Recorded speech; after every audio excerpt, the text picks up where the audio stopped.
नमस्कार मित्रांनो. आज मी तुम्हाला जंगलातील एका बोकडाची गोष्ट सांगणार आहे. बोकड जरा हट्टानेच नवीन जंगलात आले होते. त्याला म्हणे एक गोष्ट हवी होती. ती म्हणजे त्याला सिंहासारखी आयाळ हवी होती. बोकडाला नेहमी वाटायचं, जर सिंहासारखी आयाळ आपल्याला आली तर आपण हे खूप बलवान ताकदवान बनू. आणि जर आपण बलवान ताकदवान बनलो तर जंगलचा राजा होऊ.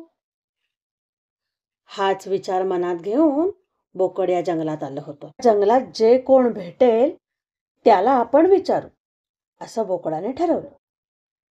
आणि त्याला तरस भेटला. बोकड तरसाला म्हणतो, तरस दादा, तरस दादा, अरे मला त्या सिंहासारखी आयाळ येण्यासाठी मी काय केलं पाहिजे? मला काही उपाय सांगशील का? तरस हसतो आणि म्हणतो, अरे असं कधी असतं का? तुला आयाळ कधीच येणार नाही, ती फक्त सिंहालाच असते. हे ऐकून बोकड खूप खच्ची होतो. दिवसभर काही न खाता न पिता नुसता विचार करत बसतो. स्वतःवर खूप चिडतो. असा विचार करत बसलेला असतानाच समोरून एक भला मोठा गेंडा येतो.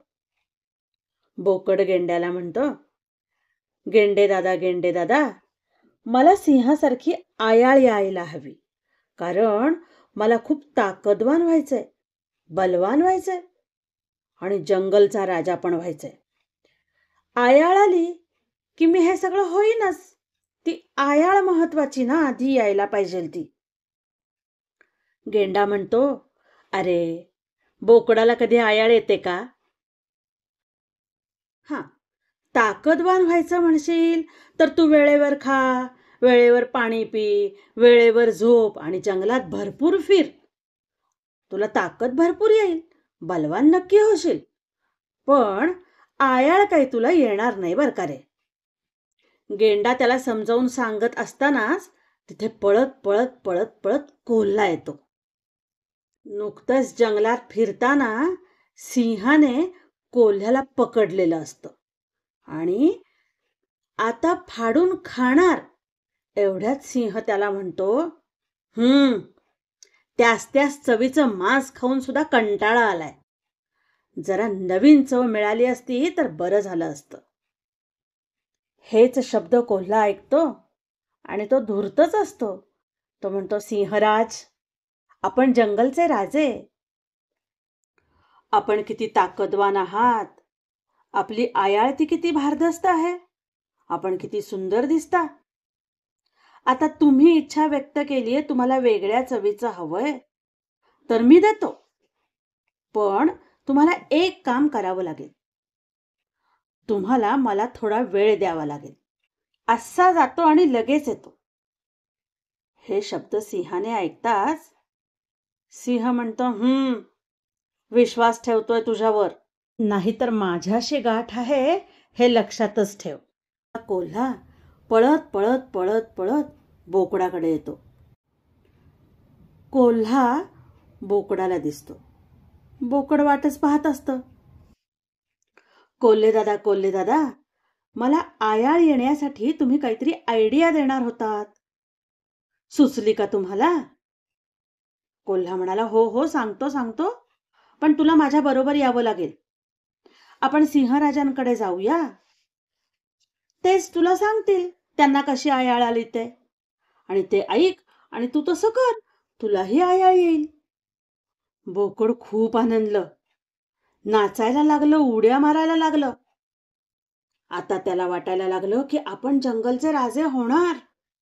तेवढ्यात गेंडा म्हणतो, अरे बोकडा, त्या धूर्त कोल्ह्यावर विश्वास ठेवू नकोस. तो तुला तिकडे नेईल आणि तुला मारून खाऊन टाकेल सिंह. बोकड काही ऐकत नाही.